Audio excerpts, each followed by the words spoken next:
ठीक है। तो इससे पहले वाली क्लास में हमने पॉलिटिकल एनवायरनमेंट छोड़ा था, बाकी हमने जितने भी एनवायरनमेंट में एक्सटर्नल में टाइप्स हैं, ठीक है, वो सब कुछ हमने स्टडी किया था। तो पॉलिटिकल एनवायरनमेंट क्या होता है? देखिए, पॉलिटिकल एनवायरनमेंट में आपका और लीगल एनवायरनमेंट में फर्क है, ठीक है। इसलिए मैंने थोड़ा सा इसको लास्ट में रखा कि मैं इसको बाद में समझाऊंगी।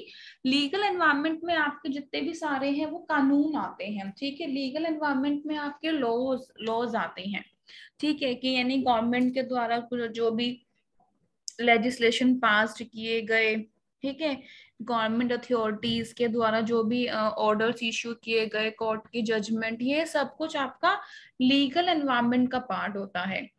आपका है पॉलिटिकल एनवायरनमेंट में है, देखिए, पॉलिटिकल एनवायरनमेंट में ऐसा नहीं है गवर्नमेंट नहीं आती है, गवर्नमेंट आती है, लेकिन आप सिर्फ और सिर्फ, ठीक है, हमारी जितना भी पूरा एनवायरनमेंट का पार्ट है, सॉरी, गवर्नमेंट सेक्टर से रिलेटेड, ठीक है, गवर्नमेंट का वो लॉ का सेक्शन आप हटा दीजिए, कानून हटा दीजिए, उसके अलावा जो भी चीज आती है, लाइक आपका पॉलिटिकल सिस्टम कैसा है, हमारी कंट्री का संविधान कब में, उसमें कौन कौन से अमेंडमेंट्स आ रहे हैं, आप ये खुद से बताइए। क्या कंट्री का कॉन्स्टिट्यूशन में जो चेंजेस आ रहे हैं, जो अमेंडमेंट्स आ रहे हैं, वो आपका सोशल का पार्ट है, वो आपका इकोनॉमिक का पार्ट है? नहीं, ना तो वो आपका सोशल का पार्ट है, ना ही वो आपका इकोनॉमिक का पार्ट है, ठीक है। तो कंट्री का जो कॉन्स्टिट्यूशन है, प्रिवेलिंग पॉलिटिकल सिस्टम है, तो ये सब कुछ आपका क्या है, पॉलिटिकल एनवायरनमेंट का पार्ट है, क्लियर। तो जितने भी आपने जो कानून से रिलेटेड हैं, जो आपके लॉ रिलेटेड हैं, वो हमें सारे ही पार्ट्स को हटाना है, ठीक है, वो हमें सभी पार्ट्स में इसमें से एक्सक्लूड करना है। एक मिनट रुकना।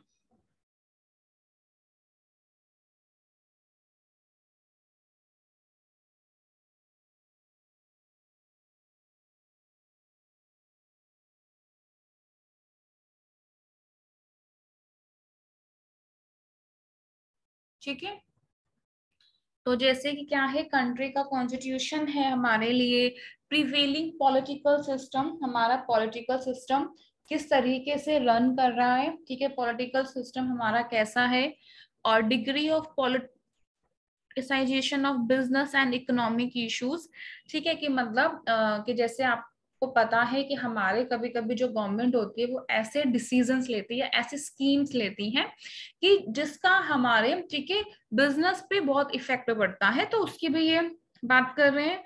तो ठीक है, डोमिनेंट आइडियोलॉजीज, आइडियोलॉजीज जैसे कि आपको पता है कि कांग्रेस की एक अलग है आइडियोलॉजीज, बीजेपी की एक अलग है, तो हर जितने भी पॉलिटिकल पार्टीज होती है वो एक अपनी आइडियोलॉजी को लेके स्टार्ट होती है, वो अपनी आइडियोलॉजी के साथ ही रन करती है, ठीक है। तो वो आपका है, ठीक है, dominant ideologies and values of major political parties की value, the nature and profile of political leadership and thinking of political personalities, तो पॉलिटिकल पर्सनालिटीज के बारे में सोच रहे हैं, ठीक है। तो ये सब कुछ आपका एंटायर, ठीक है, जितने भी आप पॉलिटिकल एक्सपेक्ट से सोच रही हैं वो सब कुछ है एक्सेप्ट लॉज, बस इतना ध्यान दीजिए, ठीक है। कानून के लिए एक अलग से बनाया हुआ है, क्योंकि जब मेन क्या होता है कि ना, जब जो ये प्रोडक्ट्स होते हैं, कुछ चीजें ऐसी होती हैं, ठीक है, ये अगर आपके लीगल लॉज को फॉलो नहीं करते तो बहुत ज्यादा ये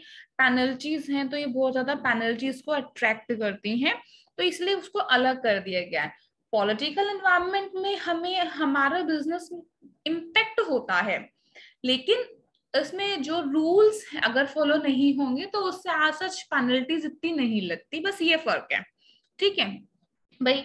मैं जो मतलब हमारे, ठीक है, हाँ, मतलब किस तरीके से पॉलिटिकल सिस्टम चेंज हो रहा है, तो उसके कारण से लोग रिएक्ट कर रहे हैं, लोगों की थिंकिंग में, इन सब में क्या हो रहा है, इम्पैक्ट पड़ रहा है, और हमारे बिजनेस में बहुत इफेक्ट हुआ है, ठीक है। जैसे कि दंगे होते हैं, ठीक है, तो ये आपका पॉलिटिकल एनवायरनमेंट का ही पार्ट है, ठीक है। तो ये सब कुछ है तो इन सब से इम्पैक्ट पड़ता है कि अच्छा यार वो सारी रोड्स क्या थी, ब्लॉक थी, ये सब कुछ ब्लॉक था, मार्केट्स क्या है चल नहीं रही है, खुल नहीं रही है, तो कोई कस्टमर्स नहीं आ रहे, तो कहीं ना कहीं आपका पॉलिटिकल एनवायरनमेंट इससे इम्पैक्ट पड़ता है। ठीक है, प्लीज ध्यान दीजिएगा। तो हमारा ये एनवायरनमेंट है, इससे इम्पैक्ट पड़ेगा। तो ठीक है, practice of the ruling party की प्रैक्टिसेस क्या है, लेकिन ऐसा नहीं है कि कोई आप पेनल्टीज को इसमें अट्रैक्ट करेंगे।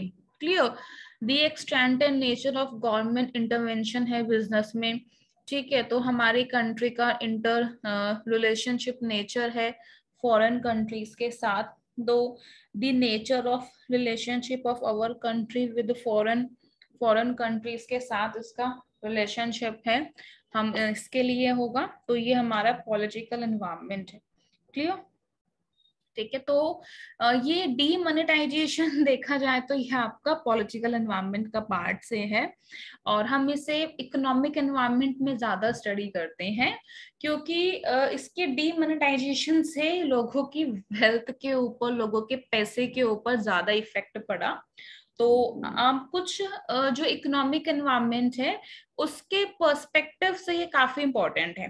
ठीक है, तो हम इकोनॉमिक, इसलिए मैंने थोड़ा सा यहाँ पे ठीक है एड ऑन दिया हुआ था, और आपका ये पेपर 1 के लिए भी, क्योंकि ये थोड़ा सा इश्यूज में आ जाता है, जो हमारे लास्ट 2-3 साल से, 5-6 साल से जब से ये आया है, तो 2016 से इसका हमारे ठीक है इम्पैक्ट हमें देखने को मिल रहा है।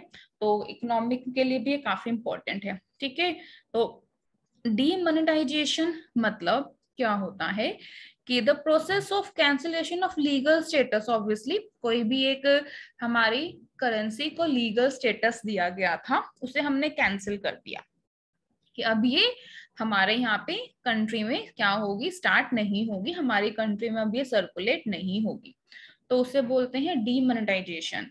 The government of India made an announcement on November 8, 2016, ठीक है, with the profound implications for the Indian economy। और इसमें क्या था, 500 और 1000 के जो नोट्स है वो इमीडिएट इफेक्ट से ठीक है क्या होंगे, कैंसिल हो जाएंगे। ठीक है, तो ceasing to be legal tender, cease खत्म हो जाएगा, वो लीगल टेंडर के तौर पे नहीं रहेंगे। तो the two largest denomination notes rupees 500 and 1000 were demonetized with immediate effect, ceasing to be legal tender except for a few specified purpose के लिए, मतलब कि सिर्फ कुछ पर्पस, मतलब वहां पे कुछ टाइम दिया गया था ना, ठीक है, उस पर्पस के अलावा। This led to 86% of the money in circulation invalid. इससे क्या हुआ, हमारा जो 86% है मनी वो बिके, के लोगों को ने इतना स्टोर किया हुआ था पैसा, इतना स्टोर जो पैसा किया हुआ था ब्लैक को व्हाइट कन्वर्ट करने के लिए। आपको पता है जो ब्लैक मनी होती है वो मेनली कैश के टर्म्स में ज्यादा होती है। ठीक है, ये जो जितने भी सारे मकान है इसके रेट पता है इतने हाई क्यों हो गए हैं, एक्चुअल में जो इनकी जो पेपर पे जो वैल्यू होती है ना वो बहुत ही कम होती है, लेकिन कहते हैं ना कि ये 1 CR का है, इतने CR की वैल्यूज उस पर नहीं लिखी होती है। क्यों, क्योंकि आधे वो ब्लैक में लेते हैं पैसा, उसमें कन्वर्ट करते हैं।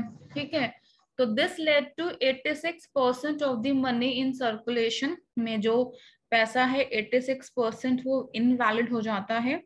The people of India had to deposit the invalid currency in the banks।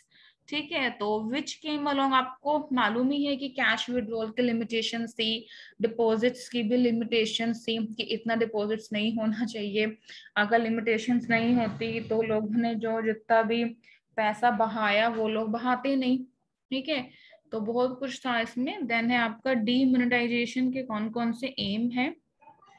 तो इसका अच्छा, इसके फायदे क्या है, इसके एम्स क्या है कि ये करप्शंस को कम करता है। ठीक है, काउंटर फीटिंग और हाई डिनोमिनेशन नोट्स को अगर हम इलीगल एक्टिविटीज के लिए यूज करते हैं, आपको पता ही है कि क्या होते हैं इलीगल एक्टिविटीज। जैसे मान लीजिए कि ठीक है मेरे पास, मैं फ्लैट देख रही हूँ, घर देख रही हूँ, मेरे पास 20 लाख है। ठीक है, एक्चुअल में उसकी जो प्राइस है जो गवर्नमेंट ने डिसाइड किया गया है, जो रजिस्ट्री में है वो 20 लाख है, लेकिन आपको पता है डीलर है जी कि मैं भी खरीद रही हूँ, आपने कहा कि डीलर से कि नहीं मैं इसको 50 लाख में ले लूंगा, मुझको दे दीजिए। फिर नूतन ने कहा नहीं मैं इसको 55 में ले लूंगी।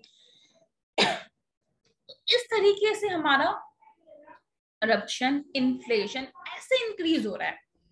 ठीक है, अगर डिमांड ही ना हो ना तो सप्लाई अपने आप कम हो जाएगी, रेट खुद ही कम हो जाएंगे। अगर आप हम जैसे मेन क्या होता है कि सबको लेना है, सबके पास बहुत पैसा है, उनको लगता है कि चलो ठीक है हमारे पास तो है, ठीक है हम ले लेते हैं, ऐसे कर लेते हैं, ठीक है। तो एक्चुअल में और ये सबको पता है कि ये सब कुछ चीजें चलती हैं, जो डिस्ट्रिक्ट के हमारे डिपार्टमेंट्स में बैठे हैं वो भी पीछे से घूस लेते हैं, तो सबको सब कुछ पता है, ठीक है, कि इसके रेट्स कम है लेकिन इसने एक्चुअल में ज्यादा लिया होगा।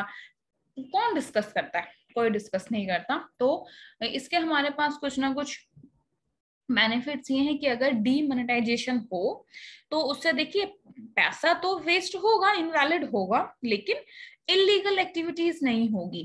कहीं ना कहीं हमारी जो इकोनॉमी है वो, हमारे पास फार्मर्स भी हैं, कॉमन पीपल भी हैं, उनके लिए भी एक अच्छा फैसला है, ठीक है, क्योंकि उनके पास तो इतना मनी होगा नहीं, और ये कहीं ना कहीं से करप्शन को रोकेगा, इन्फ्लेशन को भी, ठीक है, रोकता है। ब्लैक मनी जो इनकम, ठीक है, स्पेशली एक्यूमुलेशन होता है ब्लैक मनी का, उस चीजों को रोकेगा, ठीक है। That has not been declare to the, जो मनी टैक्स अथॉरिटीज को नहीं बताई जाती।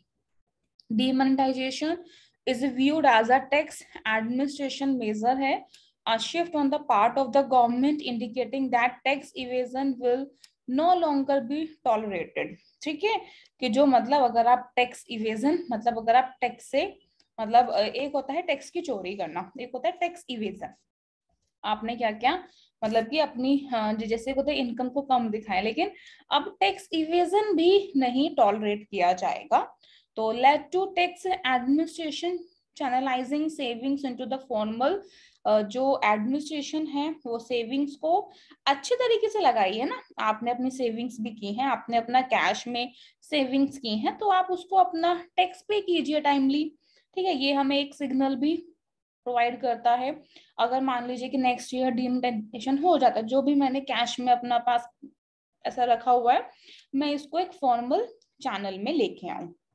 ठीक है, ये कहता है कि हमें कैश लाइट इकोनॉमी या लेस कैश इकोनॉमी क्रिएट होगी अगर हम यानी कि मेनली बैंकिंग ट्रांजेक्शन ज्यादा करेंगे, तो इससे हमारी सिक्योरिटी भी इंक्रीज होगी।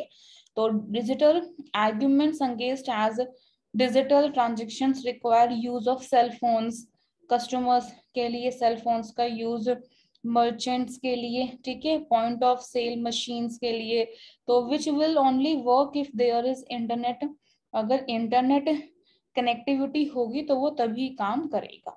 क्लियर? तो ये सब भी, इसके भी कुछ ना कुछ आर्ग्यूमेंट्स आते हैं, ठीक है। तो ये बहुत सिंपल सा है डीमोनेटाइजेशन, बस इसका थोड़ा सा बेसिक था। अच्छा, अब हम ये देखते हैं कि हमारी गवर्नमेंट पॉलिसी का बिजनेस पे कौन कौन से चेंजेस आते हैं। ठीक है, गवर्नमेंट की अगर पॉलिसीज हैं तो उसके लिए ऐसे हमारे पास एलपीजी आए। ठीक है, तो सबसे पहले एलपीजी क्या होती है आपको पता है? अच्छा, एक ना क्वेश्चन आया था एग्जाम में, मुझे अभी अचानक याद आया, एलपीजी से रिलेटेड था। तो एलपीजी क्योंकि हमारा ये एनवायरमेंट का ही टॉपिक इसलिए है क्योंकि एनवायरमेंट ही हमारा 1991 में हमारा जो एनवायरमेंट है वो चेंज हुआ था। तो 1991 में हमारा एनवायरमेंट चेंज हुआ था, तो ये है चेंजिंग बिजनेस एनवायरमेंट। ठीक है, तो special reference to liberalization, privatization and globalization का ये स्पेशल क्या है, रेफरेंस है। ठीक है, तो liberalization, liberating industry from licensing. देखो सबसे पहले बात ध्यान रखना, उसके अंदर ना एक वर्ड लिखा हुआ था, ठीक है, इंटीग्रेट करना, और ठीक है लिबरल करना, ठीक है, एक इकोनॉमी को, ठीक है, मतलब जोड़ना भी दूसरी इकोनॉमी से। तो लाइसेंसिंग इन सब के, ठीक है, जरूरी नहीं है कि लिबरलाइजेशन में आपका लाइसेंसिंग वर्ड होगा, आप लोग प्लीज उसमें देखिएगा, उसमें कहीं ना कहीं, ठीक है, ये पार्ट इंक्लूड था, उसको हटाया गया। तो लिबरलाइजेशन होता है liberating industry from licensing and others regulations, कि लाइसेंसिंग से, ठीक है, लाइसेंस से और अदर रेगुलेशन से इंडस्ट्री को फ्री करना, इंडस्ट्री को लिबरेट करना। फ्री, देखो अगर आप फ्री होंगे ना तो आप, पता है उसमें क्या था, उसमें ये था, वर्ड था इंटीग्रेट। तो मुझे एकदम से याद आ गया ये क्वेश्चन, तो उसका आंसर ग्लोबलाइजेशन नहीं था। अगर आपको फ्री किया जाता है ना तो आप ऑलरेडी कहीं ना कहीं जाके इंटीग्रेट करोगे। लेकिन ग्लोबलाइजेशन में है बैरियर्स रिमूव करना, ये टर्म्स हैं, इसको आप प्लीज ध्यान दीजिएगा। सिर्फ इंटीग्रेट वर्ड से ग्लोबलाइजेशन नहीं आएगा, ठीक है। ग्लोबलाइजेशन कहता है बैरियर्स को हटाता है, ठीक है, बैरियर्स को हटाएगा एक कंट्री से दूसरी कंट्री में। लेकिन लिबरलाइजेशन में आपका लाइसेंसिंग, इन सब से आपको क्या करना, फ्री करना, इंडस्ट्री को फ्री कर देना। तो liberating industry from licensing and other regulations. Privatization, transferring ownership and management of public enterprises to private sector, की ओनरशिप और मैनेजमेंट को ट्रांसफर करना, पब्लिक एंटरप्राइजेस की ओनरशिप और मैनेजमेंट को ट्रांसफर करते हैं प्राइवेट सेक्टर को। Globalization, integrating different economies into world economy, ठीक है, कि अलग अलग इकोनॉमीज को, ठीक है, बाहर की वर्ल्ड इकोनॉमी से जोड़ना, कि ताकि जो भी सारे बैरियर्स को हटा सके। ऑब्वियसली हमारे पास उस समय बैरियर्स लगे हुए थे, हम एक कंट्री से दूसरी कंट्री में ट्रेड नहीं कर पाते थे, ताकि उससे फ्री मूवमेंट रहे, ठीक है। जो ये फ्री फ्लो है ना, that free flow is your the liberalization, ठीक है। ये जो फ्री लिबर्टी देना, that is your the liberalization. Licensing से फ्री करना is your the liberalization, but removing barriers is your the globalization, ठीक है। तो उस क्वेश्चंस को बहुत ध्यान से मैंने स्टडी किया था, देखा था, और उसके मिलते जुलते दो तीन क्वेश्चंस में देखा, तो उसी का सेम वर्ड था इंटीग्रेटिंग भी, और उसमें रिमूविंग बैरियर्स लिखा हुआ था। तो ये रिमूविंग बैरियर्स आपका ग्लोबलाइजेशन का पार्ट है ये इजी, सब कहते हैं हमको तो आता है, एलपीजी का तो मालूम है, लेकिन कभी कभी नहीं पता होता। फिर है impact of government policy changes on business, कह रहे बिजनेस पे गवर्नमेंट पॉलिसी के जो भी इम्पैक्ट फैले हुए हैं, ठीक है, with reference to LPG, liberalization, privatization और ग्लोबलाइजेशन के रेफरेंस में। जैसे कि कंपटीशन का बढ़ना, ठीक है, इंक्रीजिंग कंपटीशन का बढ़ना, मोर डिमांडिंग कस्टमर्स, ठीक है। तो ऑब्वियसली इसका इम्पैक्ट तो हमारे में आया था कि जैसे ही लिबरल कर दिया गया, फ्री कर दिया गया, कंपटीशन बढ़ने लगा, ठीक है। अब जब प्राइवेटाइजेशन हुआ तो प्राइवेटाइजेशन से जो प्राइवेट सेक्टर्स है नए नए आइडियाज लेके आया कस्टमर्स के लिए, न्यू न्यू प्रोडक्ट्स लेके आया। एक चैट है किसी की,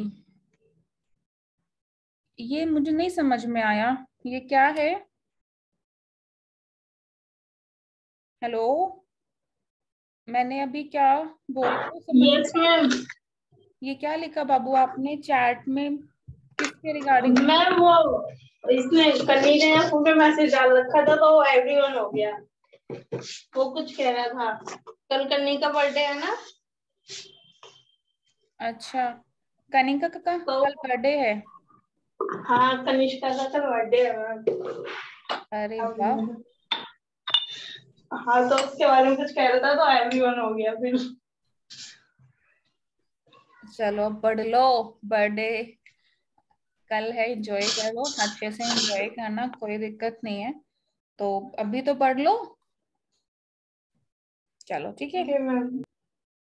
तो क्या है, रैपिडली चेंजिंग टेक्नोलॉजी, जो टेक्नोलॉजी होती है वो हमारी बदलती है, चेंज के लिए जरूरी था, नेसेसिटी फॉर चेंज, ठीक है। Need to develop human resources, आपको पता है कि जैसे प्राइवेटाइजेशन सेक्टर था तो यहाँ पे हमारे पास स्किल्स बहुत ज्यादा आने लगी, तो ह्यूमन रिसोर्सेज को डेवलप करना जरूरी हो गया। Market orientation, then loss of budgetary support to public sector, ठीक है। तो पब्लिक सेक्टर को, ठीक है, ये सपोर्ट कम मिलने लगा, क्योंकि जो अमाउंट थी, जो पैसा था, वो हमारा क्या हो रहा था, वो हमारा बहुत ज्यादा फैल रहा था, ठीक है। एक मिनट, सिलेबस में मुझे चेक करने दीजिए। बेसिक तो हो गया आपका, बेसिक में और तो कुछ नहीं है ना? Page number 78।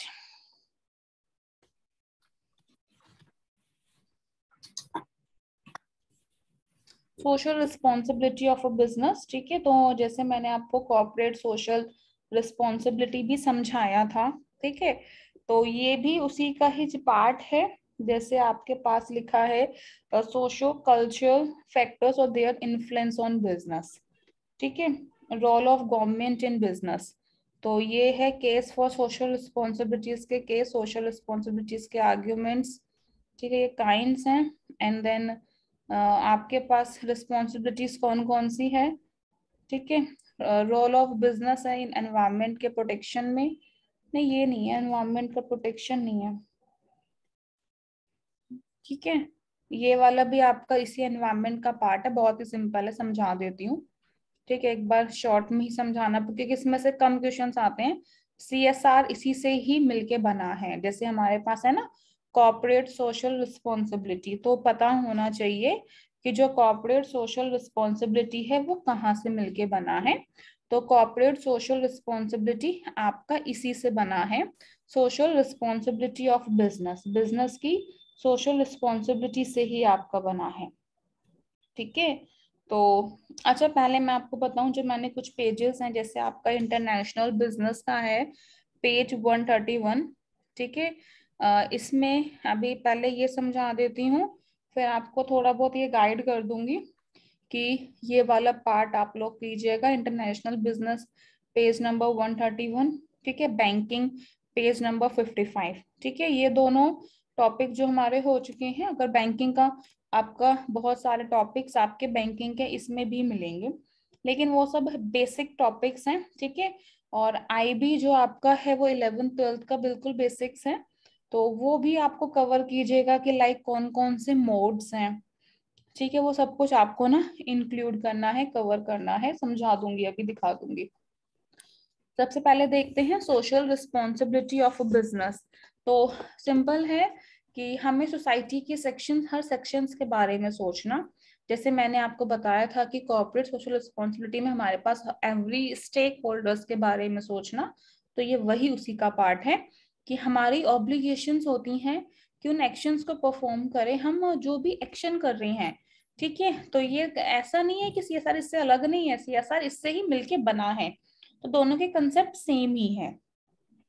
तो ठीक है, हमारे हम बिजनेस में हम जो एक्शंस कर रहे हैं, जो हम डिसीजंस कर रहे हैं, वो सोसाइटी के अलग अलग सेक्शंस के फायदे में, इंटरेस्ट में होने चाहिए। Business enterprises should respect the aspirations of society, ठीक है। तो बिजनेस एंटरप्राइजेस को सोसाइटी की भी एस्पिरेशंस की रिस्पेक्ट करना चाहिए, ठीक है। प्रॉफिट के साथ साथ उनकी भी अचीवमेंट, उसको भी कंट्रीब्यूट करना चाहिए, ठीक है। जैसे कि आपको पता है बहुत सारे स्टेक होल्डर्स हैं, ठीक है, आपके पास आपके एम्प्लॉयज हैं, आपके सप्लायर्स हैं, आपके कस्टमर्स हैं, ठीक है। तो जहाँ पे आपके, ठीक है, उनको सबके लिए आपकी अलग अलग रिस्पॉन्सिबिलिटी भी बनती है, जिम्मेदारी आपकी बनती है, ठीक है। ये सोशल रिस्पॉन्सिबिलिटी का केस है कि लाइक आपके पास था कि जैसे जो लेट इकोनॉमिस्ट है मिल्टन फ्रेडमैन, उनका मानना था कॉर्पोरेशन शुड परस्यू, कॉर्पोरेशन तभी हो पाएगा जब आपका शेयर होल्डर्स का इकोनॉमिक इंटरेस्ट, ठीक है, आपसे मिलेगा, ठीक है। और बाकी जो सोसाइटी के अलग अलग स्टेक होल्डर्स हैं, एम्प्लॉय, सप्लायर, इन सब के साथ भी आपका एक अच्छा रिलेशनशिप होगी। इनके बिना ड्यूरेबल प्रॉफिटेबिलिटी माने बार बार प्रॉफिट होना इम्पॉसिबल है। क्लियर हुआ? बार बार प्रॉफिट होना, अगर आप अपने एम्प्लॉयज के बारे में नहीं सोचते हैं, आपकी जो रिस्पॉन्सिबिलिटीज है वो एम्प्लॉयज के लिए नहीं है, आपने एम्प्लॉयज के लिए जो वर्किंग एनवायरनमेंट है बहुत बेकार है, तो वो लोग भी आपके बारे में नहीं सोचेंगे, वो भी बहुत जल्दी स्विच कर देंगे। और तब क्या होगा, जब आपको इमीडिएट नीड है एम्प्लॉयज की और वो मिल नहीं रहे हैं, तो आपके लिए क्या फिर क्या मतलब, वो अपॉर्चुनिटीज बार बार मिलती हैं। मान लीजिए आपके पास बहुत लॉट्स आए हैं, ऑर्डर्स आए हैं और एकदम से एम्प्लॉयज छोड़ के चले ही गए हैं, तो ठीक है, तो ये सब आपका इसका एक रिस्पॉन्सिबिलिटी का भी पार्ट है। तो आर्ग्यूमेंट्स क्या है, बहुत सारे आर्ग्यूमेंट्स होते हैं सोशल रिस्पॉन्सिबिलिटी के लिए, कि ठीक है लॉन्ग टर्म इंटरेस्ट होता है फर्म का, एग्जिस्टेंस होनी चाहिए, ग्रोथ होगी ऑब्वियसली, ठीक है। तो सोसाइटी को मेंटेन करना, कन्वर्टिंग प्रॉब्लम्स को अपॉर्चुनिटीज में कन्वर्ट करते हैं, ठीक है। बिजनेस को करने के लिए एक अच्छा एनवायरनमेंट होना चाहिए, यानी better environment for doing business को करने के लिए एक अच्छा एनवायरनमेंट होना चाहिए। तो बहुत चीजें हैं जो सोशल रिस्पॉन्सिबिलिटी के आर्ग्यूमेंट्स के लिए है। देन एंगेज्ड के लिए है कि देखा जाए तो हमारा बिजनेस का ना एक मोटिव होता है, बिजनेस का मोटिव ये होता है कि हमें सोशल हमारे पास के हमें प्रॉफिट को मैक्सिमाइज करना, प्रॉफिट मैक्सिमाइजेशन हमारे बिजनेस का मोटिव होता है। तो ये उस मोटिव को हटाता है, उस मोटिव को ये तोड़ता है, उस मोटिव को ये वॉयलेट करता है। That is a violation of profit maximization objective, ठीक है। तो प्रॉफिट मैक्सिमाइजेशन ऑब्जेक्टिव को ये तोड़ता है। तो ये सोशल रिस्पॉन्सिबिलिटी के अगेंस्ट आर्ग्यूमेंट्स है। तो violation of profit maximization objective. Then burden on consumers के ऊपर क्या है, बर्डन है, ठीक है। कंज्यूमर्स क्यों, क्योंकि आप खुद बताइए, अगर जो बिजनेस पैसा लगाएगा सीएसआर में, कॉर्पोरेट सोशल रिस्पॉन्सिबिलिटी में, वो चार्ज किससे करेगा, कंज्यूमर से करेगा। अभी तो लोगों के पास इतने एम्प्लॉयज में सोशल स्किल्स नहीं है, उनके पास क्या है, मेहनत करने की स्किल्स है, इकोनॉमिक स्किल्स हैं, वो अपने बारे में सोच लेते हैं, लेकिन सोशल स्किल्स इतनी ज्यादा नहीं है, ठीक है। अब नेक्स्ट पे सिंपल है, आगे आप उसको रीड कीजिएगा, उनका सपोर्ट्स भी बहुत कम मिलता है। तो रियलिटी क्या होती है सोशल रिस्पॉन्सिबिलिटी में, तो जो आपके हमें फेस करनी पड़ती है कि कहीं ना सोशल इंटरेस्ट, सबसे ज्यादा इंपॉर्टेंट यही पॉइंट है कि सोशल इंटरेस्ट और बिजनेस इंटरेस्ट वो आपस में मैच नहीं कर पाता। सोशल इंटरेस्ट और बिजनेस इंटरेस्ट एक दूसरे से मैच नहीं करता। बिजनेस इंटरेस्ट क्या कहता है कि आपको बिजनेस के प्रॉफिट के लिए सोचिए, कोई भी जो पैसा वैसा है वो वेस्ट नहीं कीजिए। तो लेकिन सोशल इंटरेस्ट अलग कहता है, ठीक है। बिजनेस एजुकेशन की डेवलपमेंट है। देन कंज्यूमर कॉन्शियसनेस के बारे में भी, क्योंकि देखो कंज्यूमर है उसमें इम्पैक्ट, देखो ये भी चीज इंपॉर्टेंट है, क्योंकि आजकल जो कंज्यूमर है वो बेवकूफ नहीं है, वो बिल्कुल ठीक है, अवेयर है। तो अगर आप करते हैं सोशल रिस्पॉन्सिबिलिटी, उसे लगता है कि नहीं यार ये अच्छी क्वालिटी का प्रोडक्ट चीप रेट पे देता है, जो कंज्यूमर को चाहिए, कि नहीं यार ये अपने कंज्यूमर्स के बारे में भी बहुत अच्छा सोचता है, तो आपकी सेल्स इंक्रीज करेगी। लेबर मूवमेंट का प्रेशर, ठीक है, लेबर्स भी होते हैं, ट्रेड यूनियन का प्रेशर, तो ये सब कुछ आपको गाइड करेगा, ठीक है, हेल्प करेगा, ये रियलिटी है। देन सोशल रिस्पॉन्सिबिलिटी कितने टाइप की होती है, तो यही आप ना समझिएगा कि सीएसआर इसी से ही बना है, ध्यान दीजिएगा।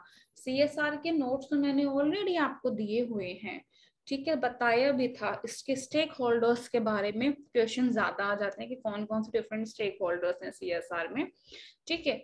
तो लेकिन सीएसआर का ओरिजिन कहाँ से हुआ, that is your social responsibility, clear. और यानी social responsibility in business is called as corporate social responsibility. तो इकोनॉमिक रिस्पॉन्सिबिलिटी है, जैसे सफिशिएंट, भाई आपकी अपने लिए भी तो रिस्पॉन्सिबिलिटी है अपने बिजनेस के लिए, कि अपने बिजनेस को ग्रो करना, प्रॉफिट अर्न करना, लीगल, कि आपको कानून के अंदर ही काम करना है, लॉ को तोड़ना नहीं है। एथिकल रिस्पॉन्सिबिलिटी है कि ठीक है ना, जो भी सोसाइटी फर्म का बिहेवियर सोसाइटी के लिए होना चाहिए, फर्म का जो सोसाइटी के बारे में सोचना चाहिए, उनसे बदतमीजी नहीं करनी चाहिए। रिस्पेक्टिंग द रिलीजियस सेंटिमेंट्स को, लोगों के पीपल के डिग्निटी और सेंटिमेंट्स की इज्जत करनी चाहिए। डिस्क्रिशनरी रिस्पॉन्सिबिलिटी माने मतलब एक वॉलंटरी ऑब्लिगेशन होती है, ठीक है, यानी कि एजुकेशनल इंस्टीट्यूशन को एक चैरिटेबल कंट्रीब्यूशन प्रोवाइड करना, तो भी फ्लड अर्थक्वेक के कारण जो लोग अफेक्ट हुए हैं उन्हें मदद करना, उनकी हेल्प करना, ठीक है। देन है रिस्पॉन्सिबिलिटी, देखिए ये आ गए ना, डिफरेंट डिफरेंट स्टेक होल्डर्स आ गए, इनको भी पूरा एक्सप्लेन किया गया है, ठीक है। तो ये भी सिंपल से है कि अगर मान लीजिए वर्कर्स हैं, ठीक है, तो वर्कर्स का पॉइंट लेते हैं, तो वर्कर्स आपके डिफरेंट स्टेक होल्डर्स हैं, ठीक है। आप इन्हें सीएसआर में इंक्लूड कीजिए, एसआर में इंक्लूड कीजिए, दोनों सेम ही बात है। मैं बार बार एक्सप्लेन कर रही हूँ, ठीक है। तो जैसे आपके पास है कि responsibility towards the share holders और ओनर्स, कि जैसे फेयर रिटर्न्स आपको शेयर होल्डर्स को दीजिए, ठीक है। मतलब आपको इन सब के पॉइंट ऑफ व्यू से सोचना है, इनके लिए वर्क करना है, इनके पॉइंट ऑफ व्यू से, ठीक है। अब है ठीक है, रिस्पॉन्सिबिलिटी टुवर्ड्स द वर्कर्स, तो वर्कर्स को अपॉर्चुनिटीज देता है, ठीक है। वर्कर्स की कंडीशन सही रखना, वर्किंग कंडीशंस, वो ये एक सबसे ज्यादा इंपॉर्टेंट है जो कि हर वर्कर्स चाहता है, क्योंकि वर्कर्स के लिए है कि मैं जो फैक्ट्रीज में जो वर्कर्स काम करते हैं, एंड देन फेयर वेज है, फेयर डीलिंग है वर्कर्स के साथ। रिस्पॉन्सिबिलिटी टुवर्ड द कंज्यूमर, आप कंज्यूमर के प्रति यही होती है, मैं तो यही चाहती हूँ कि मुझे क्वालिटी अच्छी मिलनी चाहिए, वो भी चीप रेट पे, ठीक है, रीजनेबल प्राइस पे, ठीक है। देन है रिस्पॉन्सिबिलिटी टुवर्ड्स द गवर्नमेंट, और एक बिजनेस की सरकार, गवर्नमेंट और हमारी कम्युनिटी के लिए भी रिस्पॉन्सिबिलिटी है कि लॉज की रिस्पेक्ट करना, टैक्सेस को रेगुलरली पे करना, एंड वेल एक्सेप्टेड वैल्यूज के लिए मतलब आपको एक्ट करना। ऐसा नहीं है कि हमारी सोसाइटी में अगर आप देख लीजिए जो ये डमी पे, ठीक है, गारमेंट्स के लगे होते हैं, तो ये सब चीजें फोटोज या ये सब लगी होती हैं, तो ये कहीं ना कहीं हमारी कम्युनिटी, हमारे यूथ को बहुत ही अजीब है, ठीक है ना, ये सब हमारे यूथ को भ्रमित करता है। तो ऐसी रिस्पॉन्सिबिलिटीज हमें नहीं लेनी चाहिए। तो उसका ठीक है ना, हमारे यहाँ के यूथ के ऊपर, हमारे यहाँ के जो कॉमन पीपल है उनके ऊपर बहुत ही गलत इम्पैक्ट पड़ता है कि ये बिजनेस कैसा है, ठीक है। तो मस्ट प्रोटेक्ट करना चाहिए हमारे नेचुरल एनवायरनमेंट को भी। क्लियर, बहुत सिंपल सा था कंसेप्ट, इसलिए आपको बता दी जल्दी जल्दी। तो नेक्स्ट क्या है, अच्छा ये नहीं है और नहीं है, ये तो आपका अलग डिफरेंट टाइप्स है। अब है बिजनेस की कौन कौन सी जिम्मेदारी है एनवायरनमेंट को प्रोटेक्ट करने में, तो हमें पता है कि बहुत सारी जिम्मेदारीज होती हैं, ठीक है। पहले तो मैन मेड कौन कौन से हैं, natural resources, land, water, air, फोना, फ्लोरा, ठीक है, रॉ मटेरियल्स। तो मैन मेड है culture, heritage, socio economic institutions, ठीक है। तो ये बिजनेस के रोल क्या कहते हैं, बिजनेस का रोल है हमारा कि हमें, शॉर्ट में बता रही हूँ, कि जो हमारा पोल्यूशन है उसे क्या करना, उसे हमें, हमारे पोल्यूशन ह्यूमन लाइफ को हार्म कर रहा है, अदर स्पीशीज को हार्म कर रहा है, तो बिजनेस का एक सबसे अच्छा रोल आपका, ठीक है, एनवायरनमेंट के प्रोटेक्शन में पोल्यूशन का भी है। क्लियर, तो ये आपका एंटायर बहुत एक बेसिक सा पार्ट था, ये एंटायर कवर हो गया। तो जीएसटी और आईपीआर अभी मैंने समझाया नहीं है, वो हमारा उसका पार्ट है, किसका पार्ट है, लॉ का पार्ट है, जीएसटी एंड आईपीआर के हम लॉस पढ़ेंगे। पेज नंबर 131 है आपका, ठीक है, इंटरनेशनल बिजनेस का, ठीक है। कुछ इंटरनेशनल बिजनेस के जो इम्पोर्टेंट कंसेप्ट इसमें किसके अंदर हैं, प्लीज आप ये कर लीजिएगा। बाकी तो मैंने आईबी का पूरा फिनिश है, ये आपको बता रही हूँ, कुछ न्यू नहीं है, सब कुछ समझाया हुआ है, लेकिन कुछ एक दो पॉइंट्स अगर न्यू निकल रहे हैं तो please try to read out. Reasons क्या है, आईबी के रीजंस क्या है, डोमेस्टिक ये तो बेसिक है, स्कोप क्या है, ठीक है, लाइसेंसिंग, फ्रेंचाइजिंग, फॉरेन इन्वेस्टमेंट, ठीक है, बेनिफिट्स तो नहीं, लाइसेंसिंग, ये सब इंपॉर्टेंट है, ये सब कुछ आप लोग को स्कोप भी एक बार कर लेना, ठीक है। और ये वाला मैंने आपको कहा था ना कि आईबी के मोड्स ऑफ एंट्री कीजिएगा, तो ये मोड्स ऑफ एंट्रीज हैं आपका इसके अंदर कवर। ये एक्सपोर्ट प्रोसीजर है, एक्चुअली में हमारे सिलेबस में तो ये मेंशन नहीं है, कभी कभी क्वेश्चंस पूछ लिए जाते हैं, ठीक है, क्योंकि ये आपका 11th का है, जो 11th स्टैंडर्ड में, तो ऐसा नहीं है कि ये नहीं करना, ठीक है। तो कुछ कुछ ये क्या है, टर्म्स कौन कौन सी होती हैं, ये बेसिक है, तो उसको प्लीज एक बार रीड आउट कर लीजिएगा, इसमें से कोई डाउट्स हो तो पूछ लीजिएगा, ठीक है। मैं ये इसलिए दे रही हूँ कि आपका ये कल के लिए होमवर्क है, इसमें से अगर कोई भी डाउट है, हम इस चैप्टर को, हम इस यूनिट को कल फिनिश कर देंगे, ठीक है, मोस्टली। तो इसमें से अगर आपका एंटायर कोई डाउट है, देन आपका टेस्ट पेंडिंग, ठीक है, ये कुछ टर्म्स हैं इसकी, स्पेशल प्रोसेसिंग जोन्स क्या है, ठीक है, वो सब कुछ एक बार आप कर लेना बाकी, ठीक है। तो इसमें इतना डिटेल में नहीं है, शॉर्ट में ही सब कुछ गिवन है, तो शॉर्ट में है तो प्लीज आप लोग कर लीजिएगा। पेज नंबर तो इसमें मेंशन मैंने कर ही दिया, ये तो मैं इसलिए नहीं बताती क्योंकि ये आपका बेसिक का पार्ट है, और ये हमारे पेपर में हार्डली जो इसमें से है कभी कभी एक क्वेश्चन आ गया। जो मैंने आपको समझाया है उसमें से तो मैक्सिमम क्वेश्चंस आएंगे। ठीक है, तो ये सिलेबस में भी नहीं है, लेकिन ये आईबी का बेसिक है कि आईबी आया कहाँ से है। हमारे क्या बोलते हैं स्टडीज में, बिजनेस स्टडीज में एक चैप्टर है, ठीक है, तो वो पूरा एंटायर चैप्टर है, उसमें से खाली आपको एक्सपोर्ट और इम्पोर्ट प्रोसीजर्स है, फिर भी देख लेना, ठीक है, नजर मार लेना, आपको आता ही होगा। और देन इसके जो कौन से हैं स्कोप के साथ साथ एंट्री मोड्स ऑफ एंट्रीज हैं वो एक बार नजर मार लेना। ठीक है, आईबी का एंटायर पार्ट हमने कवर किया। कोई डाउट है इसमें से किसी को? अगर आपको कोई डाउट है तो प्लीज आप लोग पूछ लीजिए। No, ma'am, for now, no doubt. कोई डाउट नहीं है? ठीक, अभी नहीं।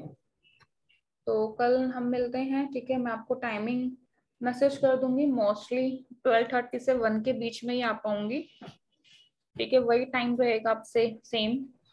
ठीक है, पहले तो टाइम था तो इसलिए 12 बजे भी आ गई, 11 का टाइम दे के 12 तक आ गई, पर अब 12:30 या 1 तक ही आऊंगी। तो आप अपनी फर्स्ट क्लास ले लीजिएगा। देन आप लोग अपना एक टेस्ट की डेट है आपस में मैसेज करके डिसाइड कर लीजिए। ठीक है, मुझे ग्रुप में टेक्स्ट कर दीजिएगा, तो मैं अभी एंड कर देती हूँ। ठीक है। Okay, ma'am.